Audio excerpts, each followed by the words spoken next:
Hello दोस्तों, food study channel पे आपका स्वागत है। जैसा कि आप लोग का तैयारी बहुत अच्छा से चल रहा होगा। आप लोग बिहार शिक्षक भर्ती के लिए एकदम प्रिपरेशन अच्छे से कर रहे हैं। अलग अलग कोचिंग संस्थाओं से आप लोग अपने तैयारी को मजबूत करने का कोशिश कर रहे हैं, जिसमें कि आप लोग अपनी पढ़ाई अच्छी तरीके से चल रही होगी। तो आज मैं देखिए, आप लोग जितनी पढ़ाई करें तो वो तो अच्छी बात है, लेकिन आप लोग को अपने तैयारी को और एक नेक्स्ट लेवल पे ले जाना होगा, जिसके लिए आप लोग को देखिए प्रीवियस ईयर क्वेश्चन रिपीट होते हैं। आप लोगों को पता है, कोई भी एग्जाम है तो प्रीवियस ईयर उससे एक अंदाजा मिल जाता है कि कौन टॉपिक से, किस टॉपिक से कहाँ से क्वेश्चन किस प्रकार से पूछे जा रहे हैं। तो ये मैं जो सीरीज लेकर आ रहा हूँ आज, मैं प्राचीन इतिहास, जो प्राचीन भारत जो है उनका, जो प्राचीन भारत का एक भारतीय इतिहास में एक क्वेश्चन का जितना भी आप लोग को डेट वाइज यहाँ पर दिख रहा होगा कि ये 2018 का क्वेश्चन है, तो यहाँ पे 2000 का क्वेश्चन है। तो ये आप लोग को इस प्रकार से आप लोग को क्वेश्चन दिख रहा होगा। तो ये डेट वाइज है, किस डेट में ये क्वेश्चन पूछा गया, तो आप लोग को ध्यान में रखना है। तो आप लोग को बैक ईयर क्वेश्चन को अच्छे से करना है। तो मैं कुछ ये वन लाइनर क्वेश्चन है, जिसमें कि आप लोग को एकदम रिवीजन करने में कोई भी दिक्कत नहीं हो। एक बार आप वीडियो देखेंगे, जो भी आप लोग पढ़े हैं, तो उससे एक रिवीजन आप लोग को हो जाएगा। और नहीं कुछ नया है देखने को मिल रहा है तो आप उसको याद कर सकते हैं डायरेक्ट। तो ये देखिए, आप लोग का बीपीएससी में पूछा गया प्रश्न है। आप लोग को ध्यान में रखना है कि ये प्रश्न जो आप लोग का बीपीएससी में पूछा गया है। तो चलिए हम लोग इस सीरीज को आगे बढ़ाते हैं, जिसमें कि आप लोग का पहला क्वेश्चन क्या है देखते हैं कि भारत में पशुपालन एवं कृषि के प्राचीनतम साक्ष्य प्राप्त हुए। तो इसका आंसर जो है मेहरगढ़। तो आप लोग को ध्यान में रखना है कि भारत में जो पशुपालन एवं कृषि के प्राचीनतम साक्ष्य जो प्राप्त हुए हैं, तो वो मेहरगढ़ में हुए। चलिए अब नेक्स्ट क्वेश्चन है, देखिए सेकंड नंबर, निम्नलिखित में से किसको कैलकोलिथिक युग भी कहा जाता है। तो इसका आंसर हो जाएगा ताम्रपाषाण युग। तो आप लोगों को ध्यान में रखना है कि ताम्रपाषाण को चालकोलिथिक या कैल्कोलिथिक युग भी कहा जाता है। उसके बाद थर्ड नंबर आते हैं, तो हड़प्पा में मिट्टी के बर्तन पर सामान्यतः किस रंग का उपयोग करते। तो आप लोग को हड़प्पा में याद रखना है कि हड़प्पा के समय में जो मिट्टी का जो बर्तन था, उस पर रंग एक देखते, आप लोग को मृद भांड जो आप लोग पढ़ रहे होंगे, तो उसमें मृद भांड का उपयोग किया। तो मिट्टी मिट्टी का जो बर्तन होता है, मृद भांड जो यूज होता था, उसका रेड कलर का यूज होता था। तो आप लोग को ध्यान में रखना है, रेड कलर का अलग अलग समय में अलग अलग कलर का यूज हुआ है, जिसमें कि आप लोग को ब्लैक पॉलिश भी देखा गया है, जिसमें कि रेड पॉलिश पॉलिश करके जो आप लोग का, यदि आप लोग देखेंगे तो अलग अलग स्थान पर अलग अलग यूज किया गया। तो मतलब कि जिस प्रकार से जनरेशन आगे बढ़ती गई है, उस प्रकार से आप लोग का यूज हुआ है। तो हड़प्पा के समय यदि पूछा जाए तो आप लोग को याद रखना है कि रेड कलर का यूज हुआ है। तो सिंधु सभ्यता में किस युग में पड़ता है। तो ये आद ऐतिहासिक काल है। तो सिंधु सभ्यता किस युग में पड़ता है, तो आप लोग को ध्यान में रखना है कि आद ऐतिहासिक काल है। तो अब नेक्स्ट क्वेश्चन पर चलते हैं, 5 नंबर क्वेश्चन देखिए। सिंधु सभ्यता की सबसे महत्वपूर्ण विशेषता क्या थी। तो यहाँ पर पक्के ईंट की इमारत बनी हुई थी। तो देखिए, ऐसा नहीं है कि उस समय ज्यादा विकसित नहीं था। सिंधु सभ्यता में जो थे घर, जो पक्के ईंट की इमारतें बनी बन गई थी। तो ये उनकी एक खास विशेषता है। तो आप लोग को ध्यान में रखना है।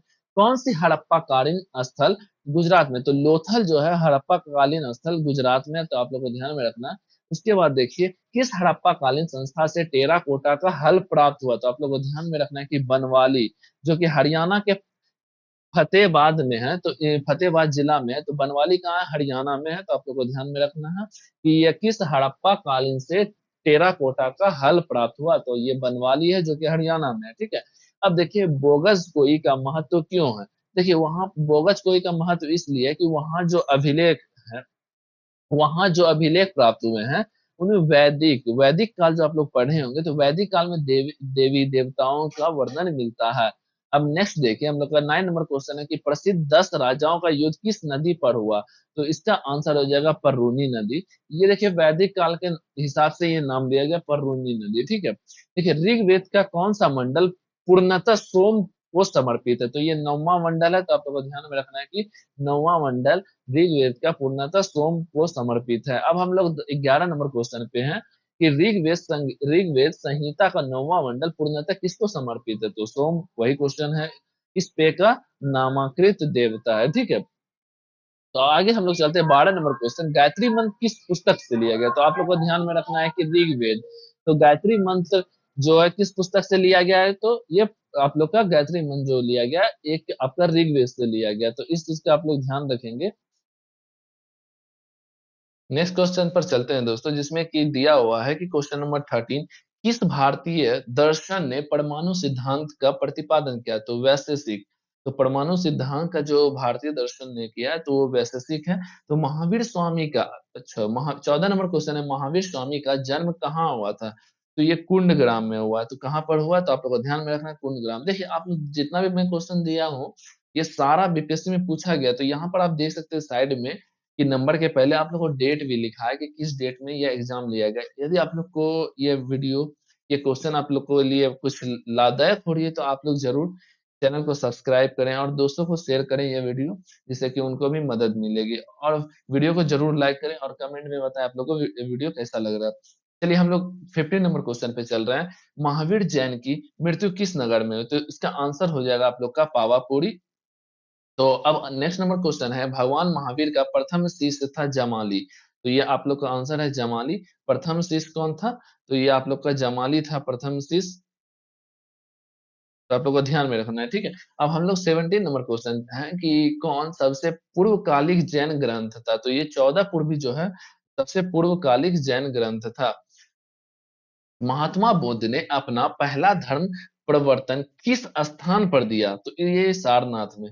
दोस्तों देखिए, ये वीडियो इसलिए लाया हूँ कि आप लोग यदि वीडियो को देख रहे हैं, बस आप लोग को सिर्फ सुनना है कि हाँ किसका क्या आंसर लिया गया है, ये इसमें क्या आंसर होगा। तो ये आप लोग को एक तरह से, आप लोग यदि पढ़ा हुआ है, कोई भी चैप्टर आप लोग पढ़े हैं, तो ये आप लोग का एक शॉर्ट रिवीजन करवा रहे हैं हम लोग।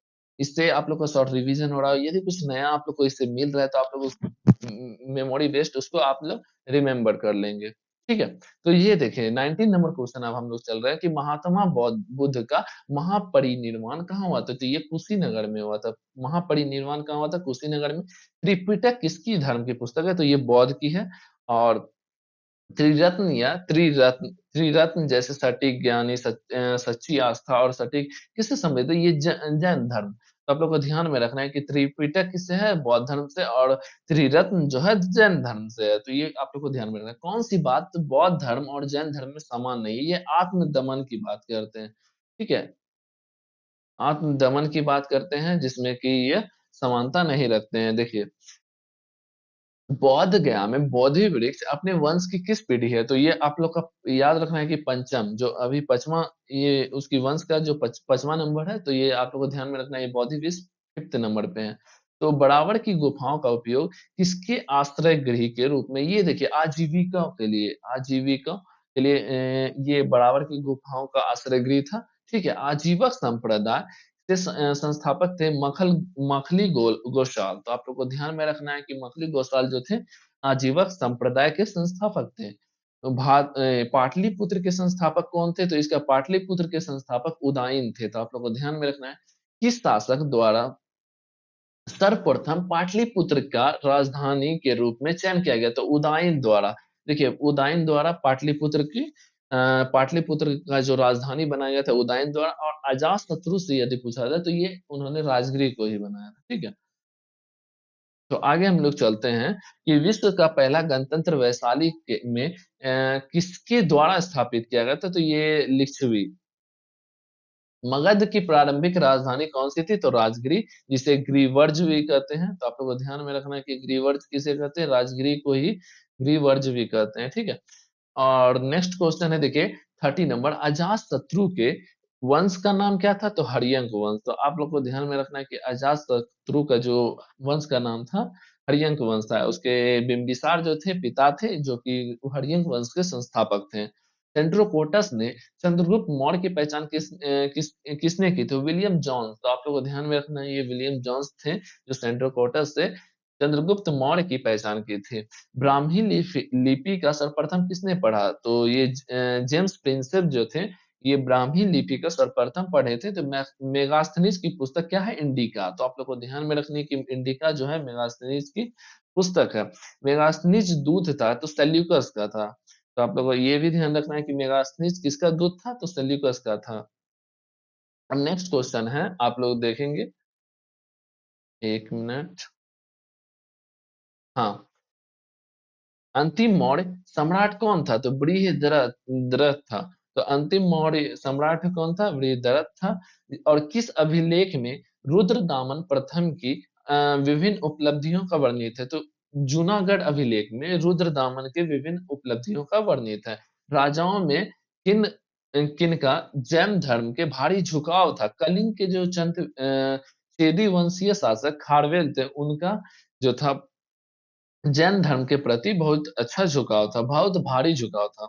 तो कलिंग नरेश जो खारवेल का संबंध किस वंश से था? तो ये देखिए, आप लोग चेदी वंश तो जानते ही हैं, तो इसका एक और भी आंसर लिया गया, महामेघवाहन वंश। तो ये दोनों का आप लोग ध्यान में रखेंगे कि ये दोनों किनका है, महावेगवाहन वंश और चेदी वंश किसका है, ठीक है।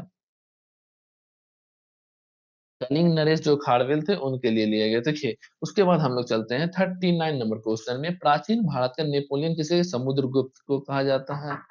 देखिए 40 नंबर क्वेश्चन की गुप्त सम्राट की जिसने हुनों को पराजित किया तो वो स्कंद गुप्त थे। तो आप लोग को ये भी ध्यान रखना है कि किसने किया। हम लोग नेक्स्ट क्वेश्चन पर चल रहे हैं दोस्तों, 40 नंबर क्वेश्चन। तो 40 नंबर क्वेश्चन आप लोग पढ़ेंगे क्या है कि गुप्त सम्राट जिसने हुनों को पराजित किया तो वो क्या थे, स्कंदगुप्त। ठीक है, उसके बाद देखिए 41 नंबर, किस प्रकार की भूमि को अप्रहत कहा जाता है? तो बिना जोती हुई वे जंगली भूमि, तो बिना जोती हुई जंगली भूमि को अप्रहत कहा जाता है। ठीक है, चीनी यात्री संगयून ने भारत की यात्रा की थी 1515 ईस्वी पूर्व से 1520 ईस्वी में। उसके बाद हम लोग आगे चलते हैं, के शासनकाल में किस चीनी यात्री ने भारत की यात्रा की? हुएनसांग। हुएनसांग जो थे हर्षवर्धन के, तो इसको याद कैसे करेंगे? हर्षवर्धन हो से स्टार्ट होता है, हुएनसांग भी हो से स्टार्ट होता है। तो आप लोग याद रखेंगे कौन किसके जो मतलब कि किसके शासन काल में कौन से बाहरी आए थे यात्री। तो ये चीज आप लोग को क्वेश्चन पूछा जा सकता है, तो याद रखेंगे हर्षवर्धन के समय हुएनसांग आए थे। कलहन की पुस्तक राज तरंगिणी थी। तो कलहन की पुस्तक क्या थी? राज तरंगिणी थी। तो आप लोग को ध्यान में रखना है, राज तरंगिणी किसकी पुस्तक थी? कलहन की पुस्तक। उदांतपुर शिक्षा केंद्र किस राज्य में अवस्थित था? तो ये बिहार में ही अपना था, उदांतपुर शिक्षा केंद्र। कर्नाट वंश का संस्थापक कौन था? नान्यदेव। तो कर्नाट वंश का संस्थापक नान्यदेव था। कर्नाट वंश का अंतिम शासक हरि सिंह था। तो ये भी आप लोग को ध्यान रखना है कि कर्नाट वंश का अंतिम शासक कौन था? हरि सिंह। किस काल में अछूत की अवधारणा स्पष्ट रूप से उद्घृत हुई थी? तो धर्मशास्त्र के समय में। कनिष्क के शासन काल में बौद्ध सभा किस नगर में आयोजित की गई थी? तो कश्मीर में की थी। जब कनिष्क था तो वो कश्मीर में बौद्ध सभा जो करवाया था, बौद्ध संगीति जो कहा जाता है, जैसे कि आप लोग पढ़े होंगे कि अलग अलग जगह पे 4 बौद्ध संगीति हुई थी, तो ये कश्मीर में कनिष्क के द्वारा हुई थी। प्रथम बौद्ध संगीति किसके अध्यक्ष में हुई थी? महाकश्यप। अध्यक्ष कौन थे? महाकश्यप। ठीक है, तो अब अगला देखिए, भगवान बुद्ध के परिनिर्वाण के बाद प्रथम पहली जो बौद्ध संगीति कहाँ थे? राजगृह गृह में। तो जो अजात शत्रु ने करवाया था राजगृह में। आप लोग को ये चीज याद रखना है। बौद्ध गया में किसके ज्ञान की प्राप्ति हुई थी? तो ये गौतम बुद्ध के ज्ञान की प्राप्ति हुई थी। बौद्ध गया में महाबोधि मंदिर बनवाया गया था, गौतम बुद्ध को ज्ञान प्राप्त हुआ था। ठीक है, जहाँ पे गौतम बुद्ध को ज्ञान प्राप्त हुआ था। तो इसलिए आप लोग ध्यान रखेंगे क्यों बनवाया गया था, क्योंकि वहां पर उनको ज्ञान की प्राप्ति हुई थी। गौतम बुद्ध को एक देवता का नाम किस राजा के युग में प्रत्यय? कनिष्क के। उस समय महान, देखिए, हीनयान और महायान की शाखा जब अलग अलग डिवीजन हुआ था, तो महायान के शाखा के द्वारा, जो आप लोग को ध्यान रखना है कि महायान के शाखा के द्वारा ये गौतम बुद्ध को मतलब कि देवता की उपाधि मतलब कि दी गई थी। ठीक है, तो किस युग में? तो कनिष्क के युग में। और किस शाखा के द्वारा? तो महायान के शाखा के द्वारा। हीनयान और महायान दो शाखा। देखिए, अब हम लोग चलते हैं कि 16 महा जनपदों की सूची उपलब्ध है अंगुत्तर निकाय में। तो इस चीज को आप लोग ध्यान रखेंगे कि 16 महाजनपद की जो सूची उपलब्ध है इसमें अंगुत्तर निकाय में। नालंदा विश्वविद्यालय की स्थापना किस युग में हुई थी? गुप्त युग में, गुप्त काल में हुई थी। ठीक है, नालंदा विश्वविद्यालय किसके लिए प्रसिद्ध था? तो यहाँ पे बौद्ध धर्म दर्शन के लिए। तो ये आप याद रखेंगे कि बौद्ध धर्म दर्शन के लिए नालंदा विश्वविद्यालय एकदम प्रसिद्ध था। मध्यकालीन भारत में मनसबदारी व्यवस्था क्यों लागू की गई थी? सैनिकों की सुगमता से भर्ती हेतु, मतलब कि जो मध्यकाल में मनसबदारी व्यवस्था को क्यों लागू किया गया था? क्योंकि उस समय सैनिक को अच्छे से सुगम तरीके से भर्ती किया जा सके। ठीक है, अब 59 नंबर क्वेश्चन पे चल रहे हैं, जिसमें कि देखिए, प्रथम मगध साम्राज्य का उत्कर्ष किस शताब्दी में हुआ था? तो छठी देखिए ईसा पूर्व 6वीं शताब्दी, ठीक है। तो आप लोग को ध्यान में रखना है कि मगध साम्राज्य का उत्कृष्ट किस शताब्दी में हुआ था, तो ईसा पूर्व 6वीं शताब्दी। मगध की राजधानी कौन सी थी, तो राजगिरी और पाटलिपुत्र। देखिए कहीं कहीं राजगिरी भी दिया हुआ है, पाटलिपुत्र भी दिया गया, तो आप लोग ऑप्शन के अनुसार देखेंगे, ठीक है। प्राचीन महाजनपद मगध की प्रथम राजधानी कौन थी, देखिए इसी महाजनपद की आप लोग देखा जाए तो इसी दोनों में से या तो राजगिरी लिया जाए महाजनपद की प्रथम राजधानी, या तो पाटलिपुत्र, तो इसका आंसर उसी प्रकार से होगा ऑप्शन के अनुसार। नंद वंश के पश्चात मगध पर किस राजवंश ने शासक किया, तो मौर्य वंश। नंद वंश के बाद आप लोग का जो किस राजा ने शासक किया, देखिए आप लोग को याद रखना है, तो आप लोग को याद रखना होगा कि हसीन मसरूख शाह, हसीन से हरियंक वंश, और फिर हसीन सी से फिर सुंग वंश, इसी प्रकार से आप लोग को हसीन मसरूख शाह याद रखना है, जो कि एक मतलब कि ट्रिक से आप लोग जो हमारे राजा किस प्रकार से आते गए, तो उस प्रकार से आप लोग ये नंद वंश, जितना भी हरियंक वंश आए, नंद वंश आए, गुप्त वंश आए, मौर्य वंश आए, तो ये हसीन मशरूका से आप लोग को फर्स्ट लेटर मैच करके आप लोग याद कर सकते हैं। देखिए 63 नंबर, किसके ग्रंथ में चंद्रगुप्त मौर्य का विशिष्ट रूप से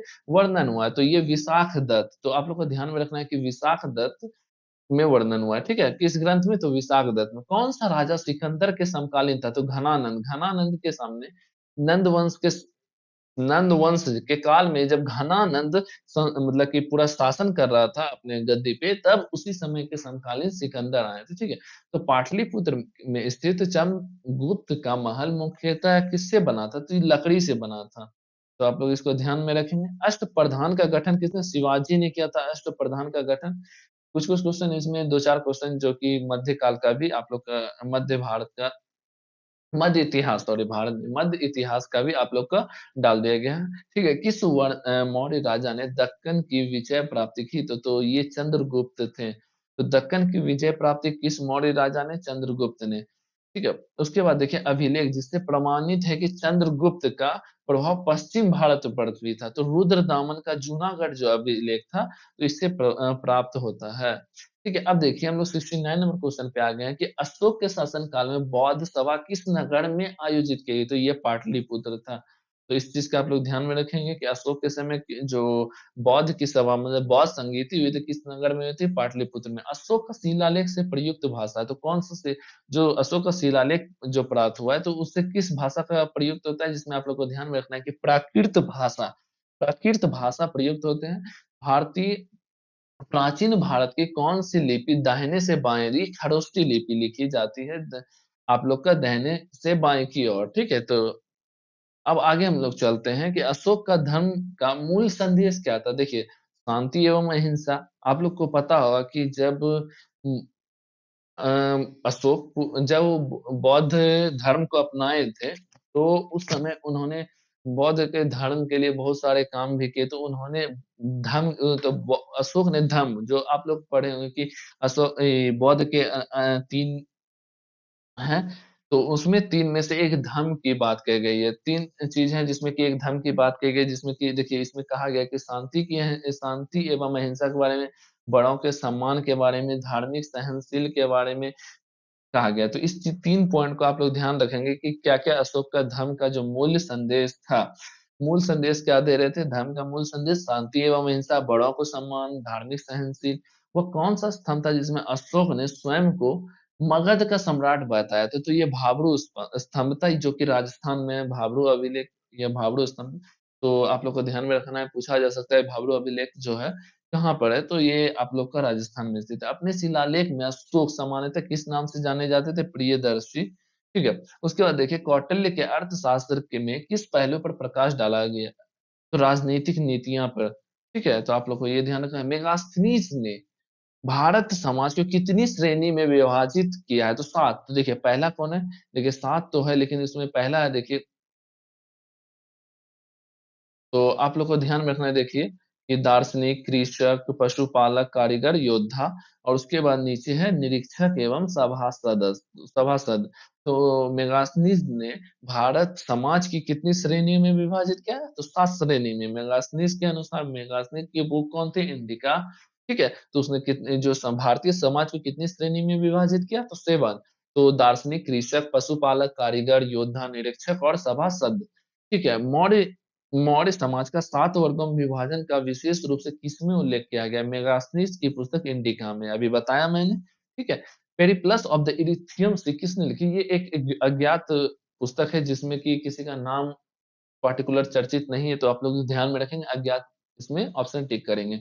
वह स्रोत जिसमें पाटलिपुत्र के प्रशासन का वर्णन उपलब्ध है, तो इंडिका। ठीक है। पाटलिपुत्र के प्रशासन की बात किसमें की गई है? इंडिका पुस्तक में, जो कि मेगास्थनीज की है। पाटलिपुत्र के किस शासक ने सर्वप्रथम अपनी राजधानी बनाई थी? तो सबसे पहले राजधानी बनाई थी चंद्रगुप्त मौर्य ने। ठीक है। किसने सर्वप्रथम, 81 नंबर क्वेश्चन देखिए, कि किसने सर्वप्रथम व्यापक पैमाने पर स्वर्ण मुद्रा का परिचालन किया? तो कुषाण शासक, जो कदफिसेस भी कहते हैं, कदफिसेस भी कहते हैं कुषाण शासक को। ठीक है। कदफिसेस, आप लोगों को ध्यान में किसने सर्वप्रथम व्यापक पैमाने में स्वर्ण मुद्रा का प्रचलन किया? तो कुषाण शासक ने। कला की गंधार शैली किस समय फूली फली? तो आप लोग को ध्यान में रखना है कि कुषाण के समय जो कला की गंधार शैली थी, उसी समय फली फूली। तो किस शासक ने चतुर्थ बौद्ध संगीति कश्मीर में आयोजित की? तो कनिष्क। ये क्वेश्चन पहले भी हो चुका है, देखें। तो शुंग वंश के बाद किस वंश ने भारत पर राज किया? तो कन्नव वंश, जिसे कि कनवा भी कहते हैं। राजा खारवेल का नाम किस लेख में लिखा है? तो हाथी गुम्फा अभिलेख, जो कि उड़ीसा में है। तो ये आप लोग को ध्यान में रखना है, कटक, कटक उड़ीसा। ठीक है। नगर का क्रमिक पतन किस काल में महत्वपूर्ण विशेषता थी? तो गुप्त काल में नगर की एक क्रमिक पतन की बहुत विशेषता थी। तो कौन सा बंदरगाह गुप्त काल में उत्तर भारतीय व्यापार के लिए उपयोग किया जाता था? ताम्रलिप्त, कल्याण, कम्बे। ठीक है। किस शासक वंश ने मंदिरों और ब्राह्मणों को सबसे अधिक ग्राम अनुदान दिया था? तो गुप्त वंश ने। तो गुप्त वंश सबसे ज्यादा ब्राह्मण को जो मंदिरों और ब्राह्मण को सबसे ज्यादा ग्राम का अनुदान दिया था, तो ये गुप्त वंश थे। गुप्त वंश में भूमि राजस्व की दर क्या थी?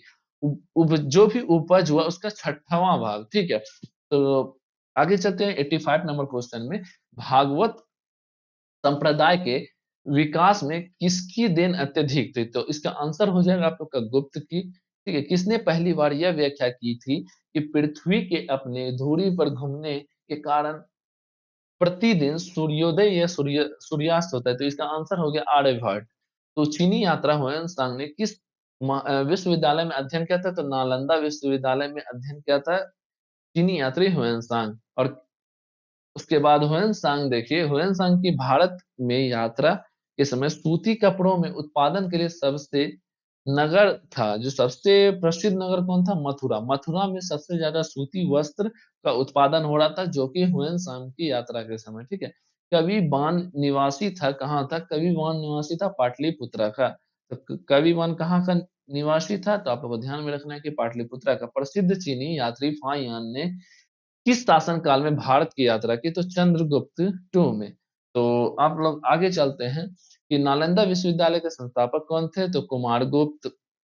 ताम्र पत्र लेख दर्शाते हैं कि प्राचीन काल में बिहार के राजाओं का संपर्क था जावा सुमात्रा से। ठीक है। तो आप लोग ध्यान में रखेंगे। आगे चलते हैं, देखिए। स्वर्ण भूमि का वह राजा कौन था जिसने नालंदा में एक बौद्ध विहार की स्थापना की तथा उसके रख रखाव हेतु अपने दूत द्वारा देवपाल से 5 गांव दान में देने के लिए प्रार्थना की? तो ये बालपुत्र देव थे। तो इसका देखिए, ये 2018 में ये क्वेश्चन आ गए हैं। तो 93 नंबर क्वेश्चन हमने पढ़ा। अब 94 नंबर हम लोग चले। नालंदा विश्वविद्यालय के विनाश के कारण क्या थे? तो मुस्लिम आक्रमण जब हुआ था, तो उस समय मुसलमान जो थे उनका एक नालंदा विश्वविद्यालय का विनाश के कारण था। खजुराहो मंदिर स्थापत्य के निर्माण में सहयोगी थे चंदेल। तो चंदेल शासक जो थे खजुराहो मंदिर स्थापत्य के निर्माण में सहयोगी थे। विक्रमशिला जो शिक्षा केंद्र के संस्थापक का नाम था धर्मपाल। फिर उसका 97 नंबर क्वेश्चन देखिए। किस राजवंशों के द्वारा उल्लेख संगम साहित्य में हुआ? तो चेर, चोल और पांड्य। संगम साहित्य में ये 3 शासक राजवंशों का उल्लेख हुआ है।